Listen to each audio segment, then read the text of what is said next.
Ooh,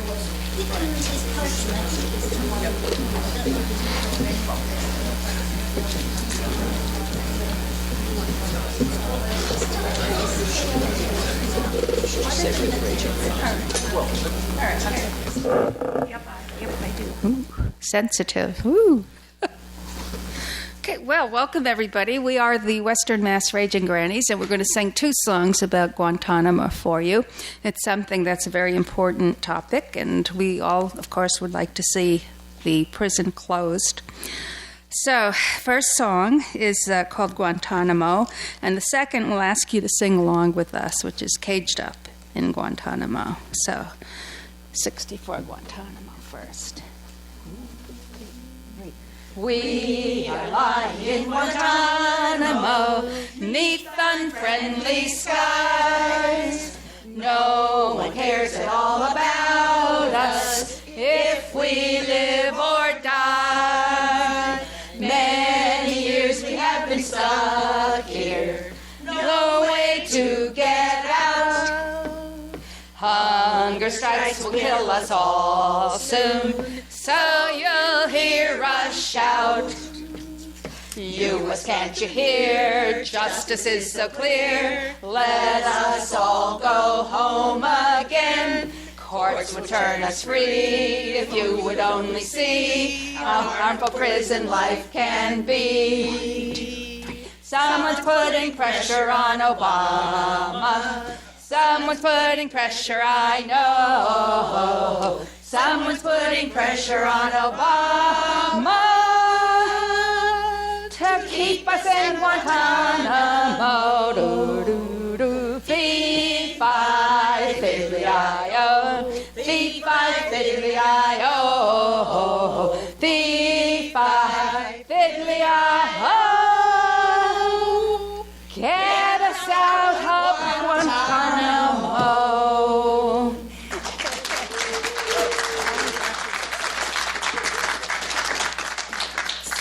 Okay, so now we'll want you to sing with us. And this is to the tune of Which Side Are You On? I'm sure a lot of people are familiar with it, but it's going to be How Long Can This Go On? And then we'd like you to sing that back to us, echoing it to us when we sing it. All right, so.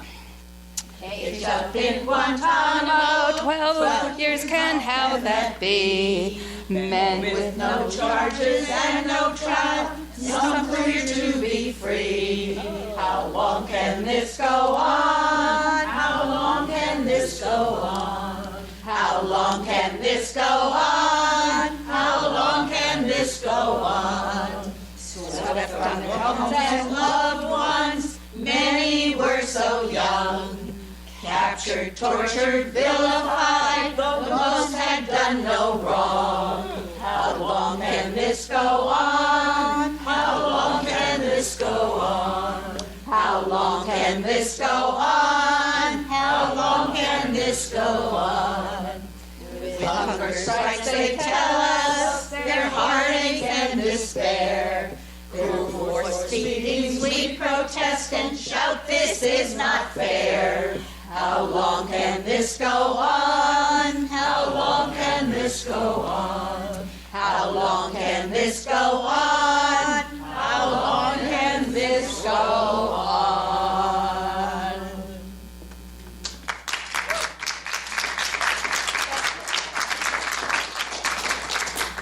Thank you so much. That was fabulous, Grannies. Started us off well.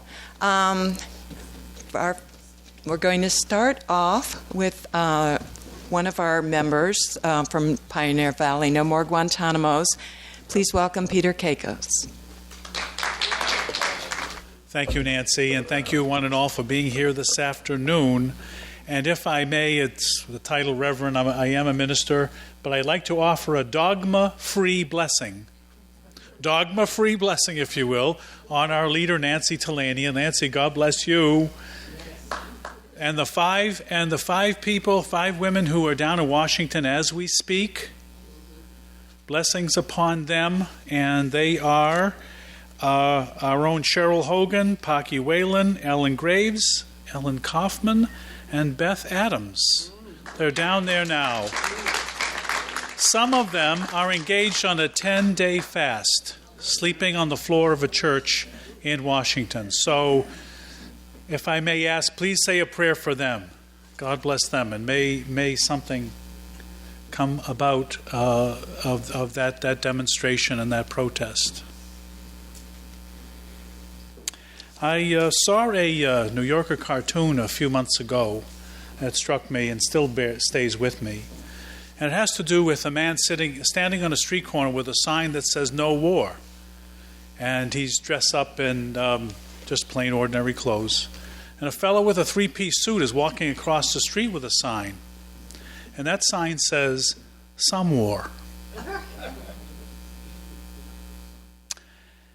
And it strikes me that when last year we had this meeting, Nancy, over at the Friends Meeting House, Andy Worthington, the wonderful advocate in London, spoke, and I asked him the question, who benefits from the creation and the existence of Guantanamo? Who benefits? He said, the dark forces. And I would like to describe those dark forces, with your permission, as the Eisenhower's great warning in his farewell speech, the military-industrial complex. We are a superpower that needs a super war to justify its bloated budgets. And so when 9/11 happened, the result of a few thousand, and that's a generous number, a few thousand operatives called Al-Qaeda, a cell group of radical Islamists called Al-Qaeda, a few thousand. What did we do in return? The superpower said, here's our chance. Whether you believe in the conspiracy of 9/11 or not, we must admit it was a boon to the military-industrial complex. So, what did the dark forces say? They all got together at some place and said, here's our chance. We had our Cold War, and we had our super preparations for that, and the billions and billions of dollars it took to build nuclear warheads and hide them in places all over the country and the world. This is our chance. And so they fabricated what was the phrase we used? The global war on terrorism. Terrorism, by the way, folks, terrorism is a name that I always, if people have time to talk about it, I want to stop and pause and interrupt and say, excuse me, but terrorism is not a nation. Terrorism is not an army. Terrorism is just a tactic of fear.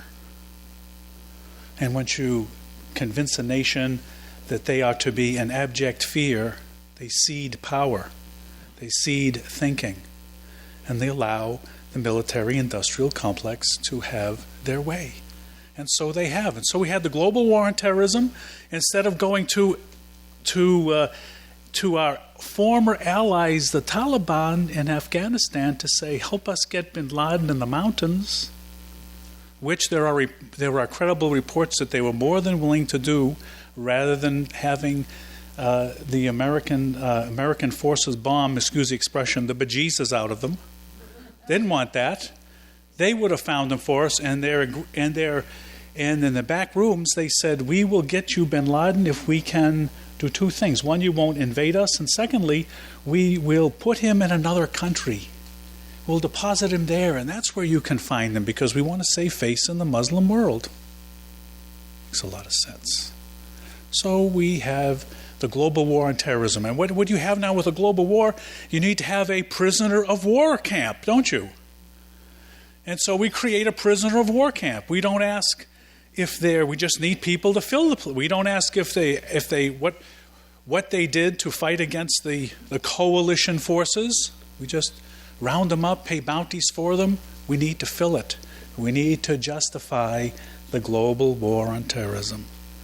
So the dark forces that exist today, that I think put the roadblocks in front of Obama in every shape and form, are those forces that want to continue the global war on terrorism and have it justified by saying, look, we have this prisoner of war camp, and, the global war on terror is still at our door, here any moment.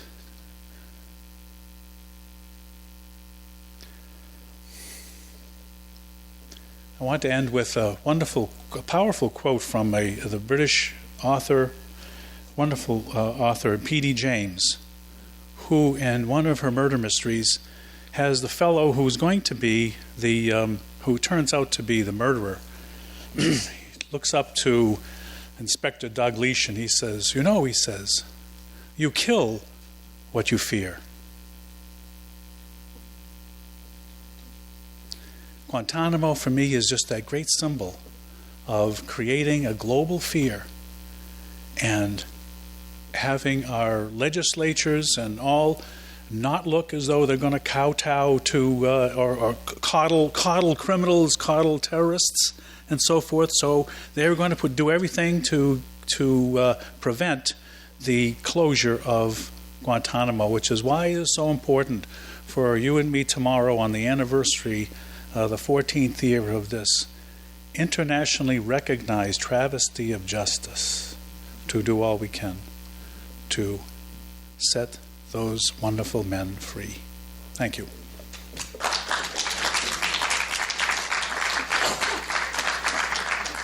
Thank you very much, Peter. As we mark the 14th year of indefinite detention, the end of the 14th year, and torture and inhuman treatment at Guantanamo, we'd like to share with you today what those years have been like through selected readings from the Guantanamo Diary of Mohamedou Ould Slahi. The excerpts that we've chosen are brief, but I hope that from them you'll get a sense of Slahi as a person and the nightmare that he has been living through at Guantanamo for the last 14 years. And following the readings, you'll hear Attorney Buzz Eisenberg's perspective on indefinite detention as a lawyer who has been to Guantanamo many times, representing 8 of the detainees pro bono. Mr. Slahi has been detained at Guantanamo Bay Prison since 2002 after he turned himself into the Mauritanian authorities for questioning at the U.S. government's request in November of 2001. And the Mauritanians found no reason for him to be turned over to the U.S., but the U.S. was powerful enough that that's what happened.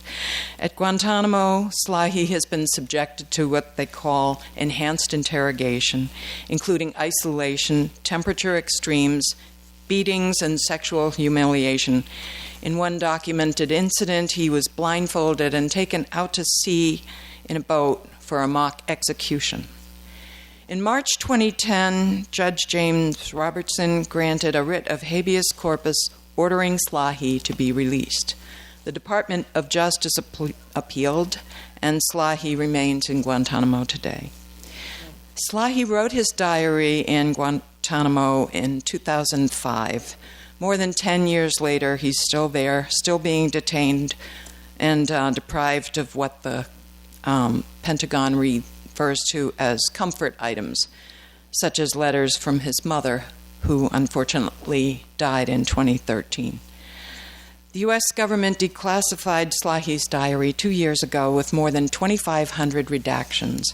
It was published in January of last year, but no copy of the book has ever been allowed in Guantanamo, so Slahi has never seen his printed diary.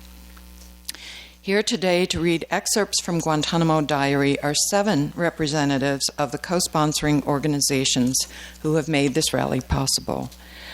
They are Bob Hawley from Grace Episcopal Church Peace Fellowship and from our group No More Guantanamos, Priscilla Lynch, also from our group, and Western Mass Coordinator for Code Pink, Jenn Meeropol, the Executive Director of the Rosenberg Fund for Children, Bruce Miller, President of No More Guantanamos and member of the Massachusetts Campaign Against Torture, Jeff Napolitano, Western Mass Coordinator of the American Friends Service Committee, Attorney William Newman, Director of the Western Regional Office of the American Civil Liberties Union of Massachusetts, who has also represented a Guantanamo detainee pro bono, and Martha Spiegelman of Amnesty International, Group 128, Amherst, Massachusetts. The 7 readers will follow each other without interruption. Kindly hold your applause till the end. Thank you. Over the next several days, I almost lost my mind. Their receipt for me was, I must be kidnapped from Redacted and put in a secret place. I must be made to believe I was on a faraway island. I must be informed by Redacted that my mom was captured and put in a special facility. In the secret place, the physical and psychological suffering must be at their highest extreme. I must not know the difference between day and night. I couldn't tell a thing about days going by or the time passing. My time coexisted of a crazy darkness all the time. My diet times were deliberately messed up. I was starved for long periods and then given food, but not enough time to eat. You have 3 minutes, eat, a guard would yell at me, and then after about half a minute, he would grab the plate. You're done. And then it was the opposite extreme. I was given too much food, and a guard came into my cell, forced me to eat all of it. When I said, I need water, because the food got stuck in my throat, he punished me by making me drink 2 25-ounce water bottles. I can't drink, I said, when my abdomen felt as if it was going to explode. But, Redacted, screamed and threatened me, pushing me aside against a wall and raising his hand to hit me. I figured drinking would be better, so I drank until I vomited. I was allowed to say 3 sentences: yes, sir, need my interrogator, and need the medics. Every once in a while, the whole guard team stormed my cell, dragged me out, put me facing the wall, and threw out whatever was in my cell, shouting and cursing in order to humiliate me. It wasn't much. I was deprived from all comfort items that a detainee needs, except for a mattress and a small, thin, worn-out blanket. For the first weeks, I also had no shower, no laundry, no brushing. I almost developed bugs. I hated my smell. No sleep, water diet. Every move behind my door made me stand up in a military-like position with my heart pounding like boiling water. My appetite was non-existent. I was waiting every minute on the next session of torture. I hoped I would die and go to heaven. No matter how sinful I am, these people can never be more merciful than God. Ultimately, we are all going to face the Lord and beg for His mercy, admitting our weaknesses and our sinfulness. I could hardly remember any prayers. All I could say was, please, God, relieve my pain. I started to hallucinate and hear voices as clear as crystal. I heard my family in a casual, familial conversation that I couldn't join. I heard Quran readings in a heavenly voice.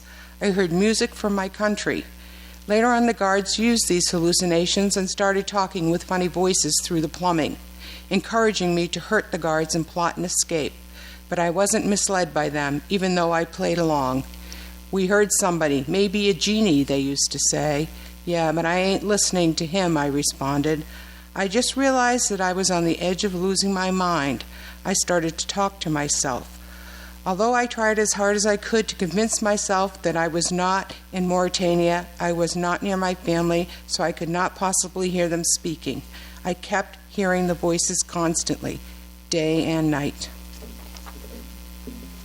The torture was growing day by day. The guards on the block actively participated in the process. The redacted tell them what to do with the detainees when they come back to the block. I had guards banging on my cell to prevent me from sleeping. They cursed me for no reason. They repeatedly woke me unless my interrogators decided to give me a break. I never complained to my interrogators about the issue because I knew they planned everything with the guards. As promised, Redacted pulled me early in the day. Lonely in my cell, I was terrified when I heard the guards carrying the heavy chains and shouting at my door, "Reservation!" My heart started to pound heavily because I always expected the worst. But the fact that I wasn't allowed to see the light made me enjoy the short trip between my freaking cold cell and the interrogation room. It was just a blessing when the warm Gitmo sun hit me. I felt life sneaking back into every inch of my body. I would always get this fake happiness, though only for a very short time. It's like taking narcotics. How have you been? Said one of the Puerto Rican guards in his weak English. I'm okay, thanks. And you? No worry, you're going to be back with your family, he said. When he said that, I couldn't help breaking in, redacted. Lately, I'd become so vulnerable. What was wrong with me? Just one soothing word in this ocean of agony was enough to make me cry, redacted. We had a complete Puerto Rican division. They were different than the other Americans. They were not as vigilant and unfriendly. Sometimes they took detainees to the shower, redacted. Everybody liked them, but they got in trouble with those responsible for the camps because of their friendly and humane approach to detainees. I can't objectively speak about people from Puerto Rico because I haven't met enough. However, if you ask me, have you ever seen a bad Puerto Rican guy? My answer would be no. In this brief passage, Mr. Slahi refers to 3 of his interrogators, and all of their names are, of course, redacted. I wanted to give them names, and I have borrowed from Ellen Meeropol's wonderful novel on Hurricane Island, which I know some of you have read, and which I would urge all of you to take a look at. It's about what might happen when Guantanamo is brought home. I still had nothing in my cell. Most of the time I recited the Quran silently. The rest of the time I was talking to myself and thinking over and over about my life and the worst-case scenarios that could happen to me. I kept counting the holes of the cage I was in. There are about 4,100 holes. I started to enrich my vocabulary. I took a paper and started to write words I didn't understand, and Austin explained them to me. If there is anything positive about Austin, it is his rich vocabulary. I don't remember asking him about a word he couldn't explain to me. English was his only real language, though he claimed to be able to speak Farsi. I wanted to learn French, but I hated the way they speak, so I quit, he said. Ames wants to see you in a couple of days, Austin said. I was so terrified. At this point, I was just fine without his visit. He is welcome, I said. I started to go to the toilet relentlessly. My blood pressure went crazily high. I was wondering what the visit would be like. But thank God the visit was much easier than what I thought. Ames came, escorted by Tobias. He was, as always, practical and brief. I am very happy with your cooperation. Remember when I told you that I preferred civilized conversations? I think you have provided 85% of what you know, but I'm sure you're going to provide the rest, he said, opening an ice bag with some juice. Oh, yeah, I'm also happy, I said, forcing myself to drink the juice just to act as if I were normal. But I wasn't. I was like, 85% is a big step coming out of his mouth. Ames advised me to keep cooperating. I brought you this present, he said, handing me a pillow. Yes, a pillow. I received the present with fake, overwhelming happiness, and not because I was dying to get a pillow. No, I took the pillow as a sign of the end of the physical torture. We have a joke back home about a man who stood bare naked on the street. When someone asked him, "How can I help you?" he replied, "Give me shoes." And that was exactly what happened to me. All I needed was a pillow, but it was something alone in my cell. I kept reading the tag over and over. In Redacted, the U.S. Army released the first letter from my family. It was sent through the International Committee of the Red Cross.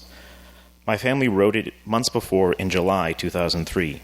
It had been 815 days since I was kidnapped from my house and had all contacts with my family forcibly broken. I had been sending many letters to my family since I arrived in Cuba, but to no avail. In Jordan, I was forbidden even to send a letter.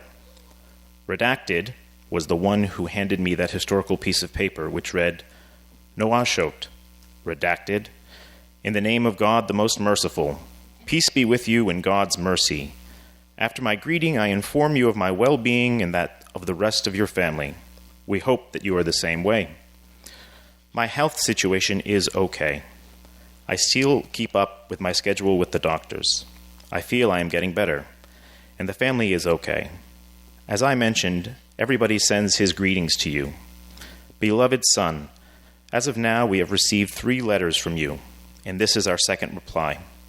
The neighbors are well, and they send their greetings. At the end of this letter, I renew my greeting. Peace be with you. Your mom.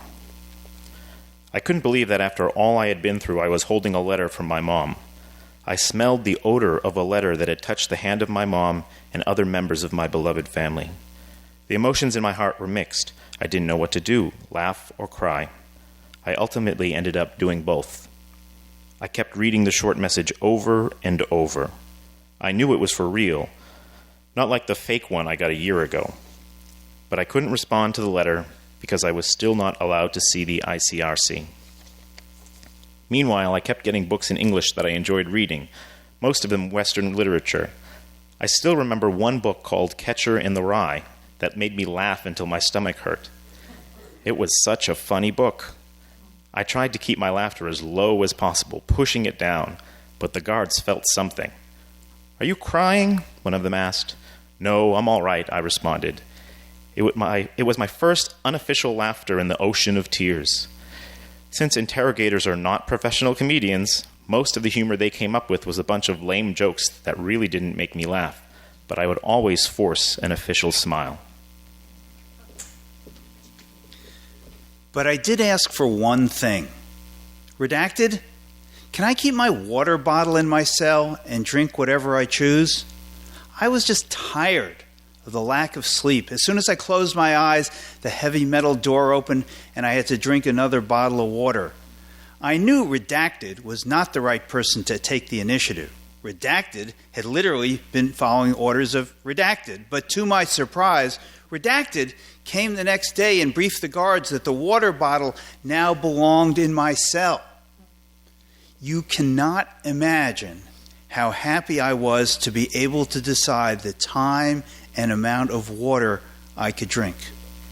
People who have never been in such a situation cannot really appreciate the freedom of drinking water whenever they want, however much they want.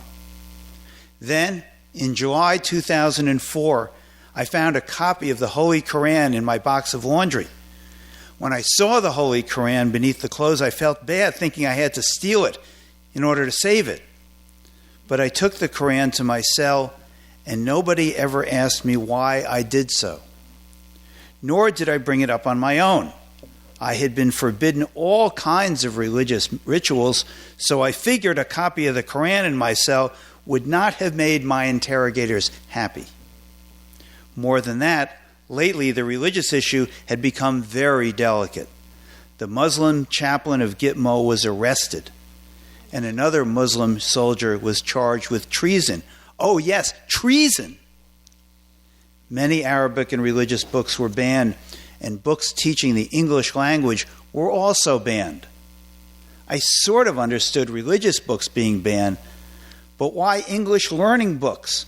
I asked, Redacted. Because, in quotes, because detainees pick up the language quickly and understand the guards. That's so communist, I said. My job is to help your rehabilitation, one of my guards told me in the summer of 2004. The government realized that I was deeply injured and needed some real rehab. From the moment he started to work as my guard in July 2004, he, name redacted, related to me right. In fact, he hardly talked to anybody besides me. He used to put his mattress right in front of my cell door, and we started to talk about all kinds of topics like old friends. We talked about history, culture, politics, religion, women, everything but current events. The guards were taught that I was a detainee who would try to outsmart them and learn current events from them. But the guards are my witnesses. I didn't try to outsmart anybody, nor was I interested in current events at the time because they only made me sick. Before name redacted left, he brought me a couple of souvenirs and, with 2 others, names redacted, dedicated to me a copy of Steve Martin's The Pleasure of My Company.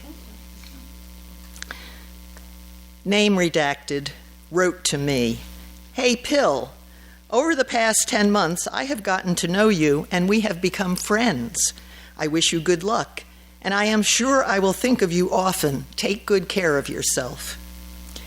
And another, name redacted, wrote, "Pillow, good luck with your situation. Just remember, Allah always has a plan. I hope you think of us as more than just guards. I think we all became friends." And, name redacted, a third wrote, 19 April 2005, "Pillow, for the past 10 months I have done my damnedest to maintain a detainee-guard relationship. At times I have failed. It is almost impossible not to like a character like you. Keep your faith. I'm sure it will guide you in the right direction." I used to debate faith with one of the new guards. He, name redacted, was raised as a conservative Catholic. He was not really religious, but I could tell he was his family's boy. I kept trying to convince him that the existence of God is a logical necessity. "I don't believe in anything unless I see it," he told me. I responded, "After you've seen something, you don't need to believe it. For instance, if I tell you I have a cold Pepsi in the fridge, either you believe it or you don't. But after seeing it, you know, and you don't need to believe me." Personally, I do have faith, and I picture him and these other guards as good friends if we would meet under different circumstances. May God guide them and help them make the right choices in life.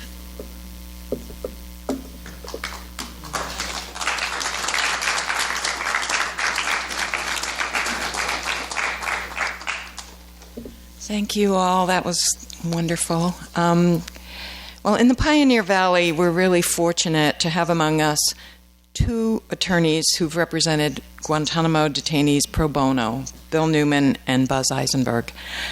You should know that the 2 of them have been amazing in their willingness to come out and speak whenever we've asked. They've never refused so far to tell people about Guantanamo and give us real insight, which we appreciate. They've been very, very generous with their time.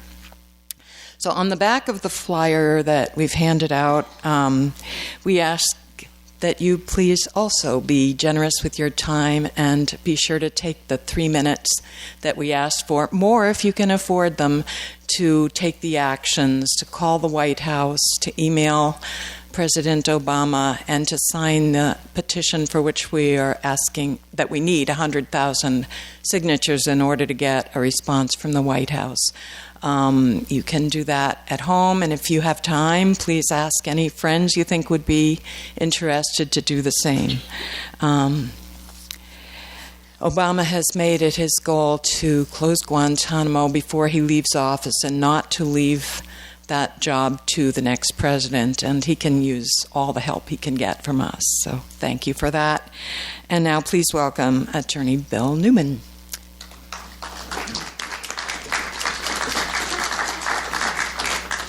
So thank you, Nancy, for those kind words, but the truth is, you try saying no to Nancy Talanian. It's just not going to work. I'm really here to introduce Buzz Eisenberg. Buzz has represented some 8 Guantanamo detainees. It's a huge amount of work. It is an enormous undertaking. It is an extraordinary devotion of time and love and skill and political attributes. It is a kind of litigation that none of us knew anything about when it started, because Guantanamo was set up to be a lawless place where laws did not apply and the Constitution did not apply, and the federal government could do whatever it wanted to those detainees who were prisoners of war and who had no rights. And if you read the memos, the collected memorandums of the Bush White House, that's why Guantanamo was established, so the government could do whatever it wanted, whenever it wanted, and would never be held to account. It is truly one of the fabulously disgusting pieces of American law ever written. A number of lawyers with backgrounds essentially in death penalty litigation said, we can do something about this. And they organized other lawyers. And Buzz was one of the first to go to Guantanamo.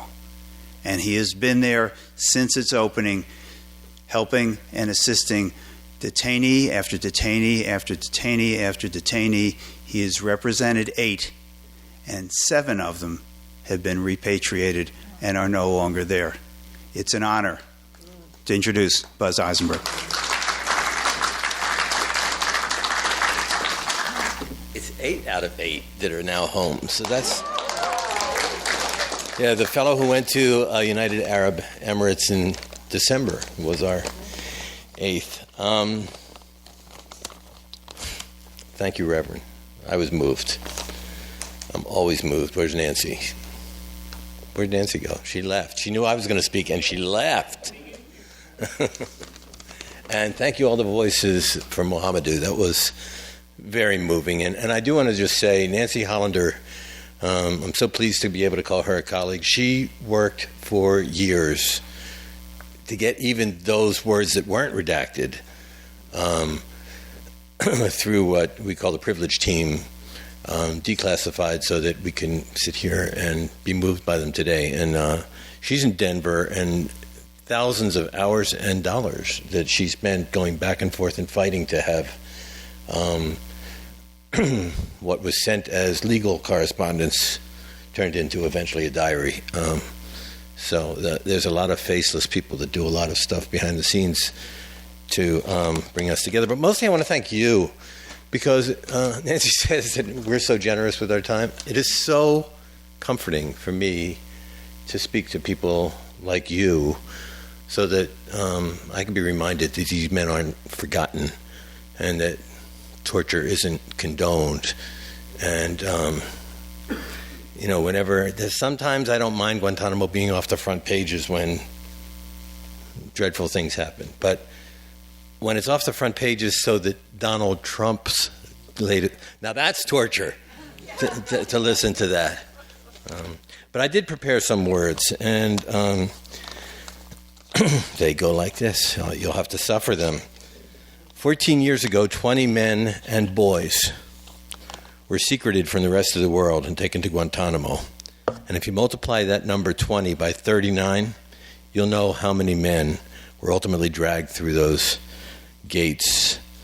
And as we all know, the prison camp became ultimately more than just a physical prison camp. I'm really speaking today to these signs that say shut down Guantanamo and close Guantanamo. That's really what I'm speaking to, because Guantanamo is more than just a geographical location on Cuban soil. That camp, as Bill was saying, is designed to be, in fact, a legal black hole. The sanitizing light of due process could not penetrate the razor wire. After all these years and all these lawyers, those gun turrets that we confront every time we go to Guantanamo were designed to target the rule of law. Attorneys and activists like you have worked so hard to penetrate the wire. I know your faces. I know many of you by name. You've been unrelenting. You've been here. You've been stalwart. There have been dozens of habeas cases. There's been literally thousands of briefs that have been thrown at those walls. And every word of every one of those briefs shouted that people can't be indefinitely imprisoned without some sort of due process, that no democracy can call itself a democracy. It can't survive as a democracy if there's even one prison that lives and incarcerates people outside of the law.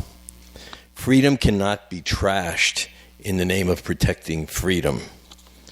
You have all stood stalwart as we fought for fundamental principles that are enshrined not only in the U.S. Constitution, not only in international law, but in the notion of human rights as shared by good people throughout the world.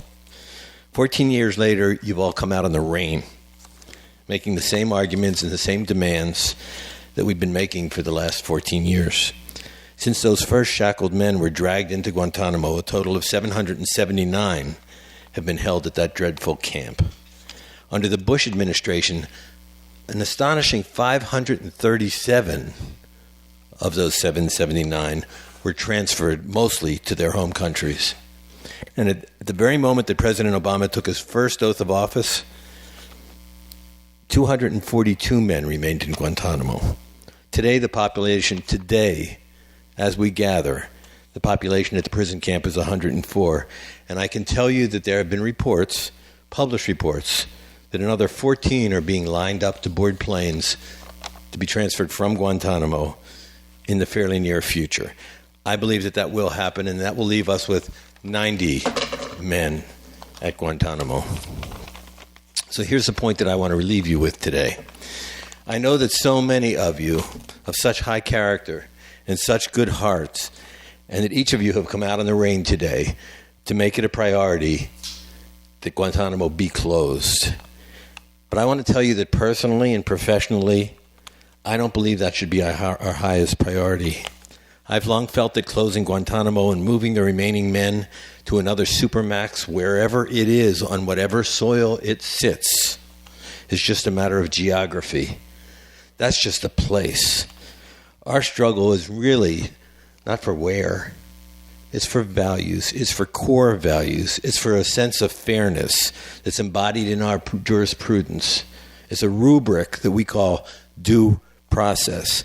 Our sense of fairness requires to ensure that every person who's thought to have done a wrongdoing must be told what that wrongdoing was and when he did it and where he did it and what he's being charged with.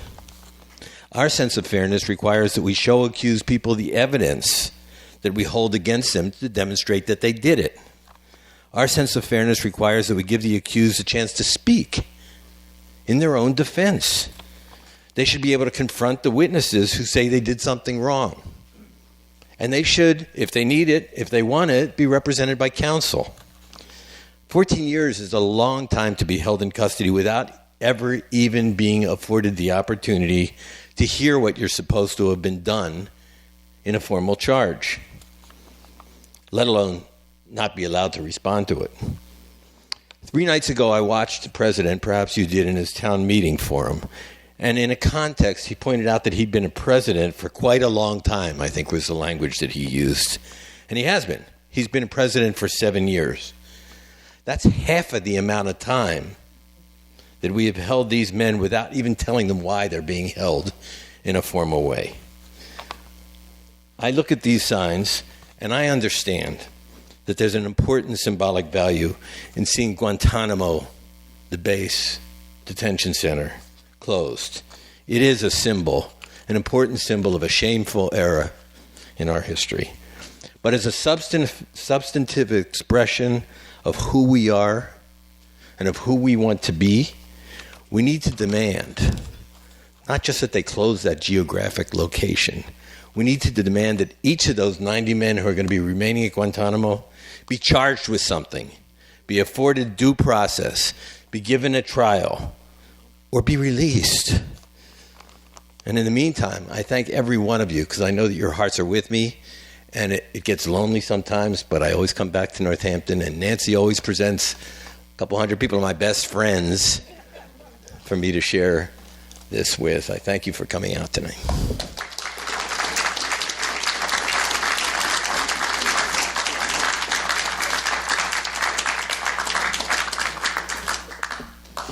Thank you, Buzz. Does anybody have any questions to ask Buzz? I don't. Okay, Carolyn. Yeah. So you mentioned that the president has been in for 7 years, and we were talking this morning on the radio with Nancy, Hockey Millen show, that he came in vowing that he was going to close it. What do you think happened? Okay, let me repeat the question for the camera. The question is that Obama did come into office claiming he was going to close Guantanamo, and what does Buzz think? 7 years ago, yeah. I think the Reverend alluded to what happened. Congress happened. And that sort of pandering, and I can't be as eloquent as you, but demonstrating their toughness on the war on terror. I like to think of terror as a noun. That's how I think of it. But is what happened. So Congress attaches every year since 2010 to the authorization for the budget for the Defense Department a prohibition against moving men from Guantanamo without certain certifications by the Secretary of Defense and or the President, but also an absolute prohibition from bringing people here. The President's task force has determined that 47 of the men at Guantanamo, that will soon be 47 out of 90, are going to be indefinitely detained and never charged. So he needs a place to put them, a physical place to put them. That's also why I say closing Guantanamo it's just geography. But it's Congress. It's Congress. No executive order? Yes, in January 20th, we're about to have an anniversary, 7 years. January 20th of 2009, the President signed an executive order, number 2, ordering the interagency task force that became the Guantanamo Bay task force to review each and every case and determine who should be transferred in declaring that he wished to close Guantanamo. But again, it's a shallow promise. He wanted to move them either to a brig in South Carolina, a Navy brig, or to a supermax in Thompson, Illinois. He's now talking about an empty, privatized supermax in Colorado because it didn't work out when he tried to have a private incarcerative company handle inmates. So he now wants to use that for Guantanamo. It's just not my cup of tea. So, but Congress got in his way. Another, who first? I remember in the P.D. James quote, "We kill what we fear," that was mentioned earlier. And I know that you've gotten to know 8 or more detainees. And I'm wondering whether that fear has any basis after being detained for 14 years.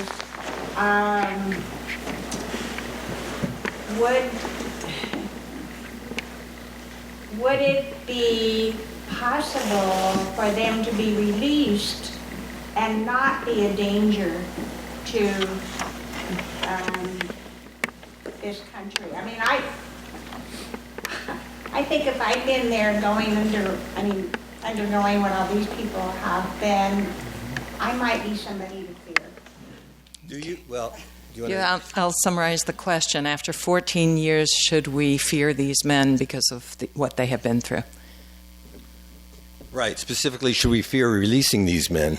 So I'd like to just start by saying none have been released. 0 of all those men have been released. They've been transferred to the custody of another country. The vast majority of them are living in that country free or have moved to another country. So the real question is, and the point is, I'm sorry, I don't know your name. Jane says, she acknowledges that if she was held that way, that she too might get angry enough that when she gets out, do nefarious things to the United States and its allies, right? And so I can tell you I've had that conversation with every one of the 8, 7 of the 8 who have been, that I have represented. And this is what, to a detainee, what they said. They said, I have so had it with it. That's all I need. I want to live peacefully. I want to find a wife if they didn't already have one. I want to get a job. I want to be home. That's really what they want. They have no interest in doing this anymore. I've had them say things to me like, I hold no ill will towards the United States. I know what it's like to live under an intolerant regime, under tyranny, and I know that most of the American people are good people that I don't have any problems with. The reason why we've transferred these people is because they're not who the U.S. told us they were. We don't transfer out of custody hair of the dog terrorists, people that we think are hair of the dog terrorists. It makes it kind of difficult with respect to the 90 that are still there. It gets kind of more difficult, and I can tell you in my household there's been some vibrant discussion about whether I should take a ninth, because as they've been transferred, the ones that are left are kind of more difficult and probably more not. Some of them may be the kind of people that the U.S. told us we were holding, the worst of the worst sort of people that are there that might fit the bill, right? I can't say that none, but there used to be, the Pentagon years ago announced a Dirty 30. Do you remember that? I think I've said it in a No More Guantanamo rally before that of the Dirty 30, we found out that 16 of them were either still in Guantanamo, the ones who were supposed to have gone out, and recidivists, they say, even though we didn't know what they did in the first place. To be a recidivist, you have to have done something. But it turned out that from the 30 names that the Department of Defense released, 16, 2 were dead. One of them was still in university at where did those first? Algeria. No. Where were they? I don't remember. Anyway, it was in a university. And a bunch of them, I think 11 were still at Guantanamo, that they had just sort of made up these names and given them to, I can't remember which newspaper anymore. But there are some that have gone to the battlefield after. I think that they're probably, maybe on 2 hands, between 1 and 2 hands, you could number them. But for the most part, they want to get back to their family. They want to have a life. They're just not interested in it. And so many of them were sold on a bounty and never involved in what we claimed. That's why we transferred them. It really is why we transferred them. Oops, wrong guy. Yes. The 47, who you say will never be released. It's a complex question I have, at least it is in my mind, which is, why would they never be released? What's the legal basis? What's the factual basis, if any? What's the possibilities for these people? Tell us something about that part of the story. Okay, I'll let you finish.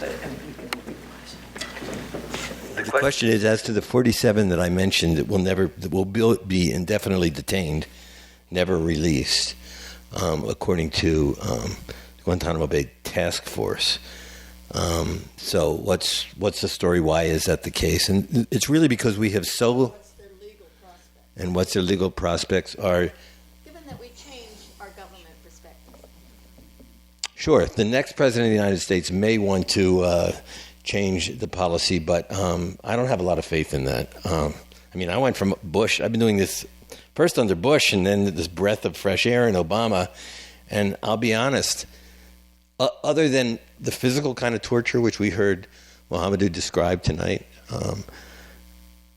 I haven't seen a big change between the Obama administrations, certainly not the Justice Department, certainly not the lawyers that I was in court against. There hasn't been a change from the Bush administration to the Obama administration. Special envoys were appointed to find other countries, but as I said, Bush released 537, and so far, somebody do the math, between 242 and 104, what's that, 138 under Obama. So I haven't seen a huge change. The reason why they'll never be transferred is because they're thought to have done terrible acts, but they'll never get a trial because we so abuse them that the evidence against them is inadmissible. It's unreliable, right? So, and they know that. I had a habeas case that went all the way to the U.S. Supreme Court, in which Judge Gladys Kessler, it's sort of my legacy case. I'm so proud of this case because this incredible U.S. District Judge said that evidence is unreliable. It was just a result of torture. And the only evidence against this guy was the product of torture. So I don't find it credible. The government hasn't met its burden, and she ordered the government to release this man. And it only took 13 months after that to release this man, transfer this man. But that's the reason. The reason why is the evidence was the result of torture. And that being inadmissible, this person will win. And the U.S. believes, after a thorough review, that this guy is guilty. And so there's doesn't say much for our belief in our system. Yes? It sounds like release is not a word to use. Yeah, I just misspoke. Release is not a word to use. Transfer is a word to use. Yeah, I misspoke. Yes? Is there any way, on behalf of those people who have been transferred and are not imprisoned anymore, is there any way for them to sue for our government for their wrongdoing? So for the videographer, the question is there any way to sue for the damages that those who have been transferred suffered while they were in custody? And the answer is probably not. I mean, the biggest model for us is the Karematsu case, the Japanese internment case, and Congress did at first a couple $1 million, and then a slightly more substantial amount of money was paid in reparations, despite the sovereign immunity that the government has in the prosecution of a war. It's like, is there any way to sue for the damage we did in Iraq and in Afghanistan to make whole those people who had bombs dropped on their heads? And I'd love to say yes. I'd work on that pro bono too, but I'm afraid the answer is no. We even, in our criminal justice system, we have prosecutorial immunity. It's really hard. It's a qualified immunity. It's not complete immunity, but it's really hard to transcend that. But in the prosecution of a war, when Congress, our representative, has authorized the use of military force, and if you can kill someone, this is what Hamdi says, this famous case, if you're allowed to kill them, you're allowed to detain them. And even so far as a D.C. Circuit Court case said, if you can kill them, you can torture them, because it's less than killing. So I don't think so. But call your representatives. I'd love for that law to be made. I don't see any hands, so I just want to say thank you all very much for coming. We appreciate it very much, and don't forget to make those calls and sign that petition. Okay.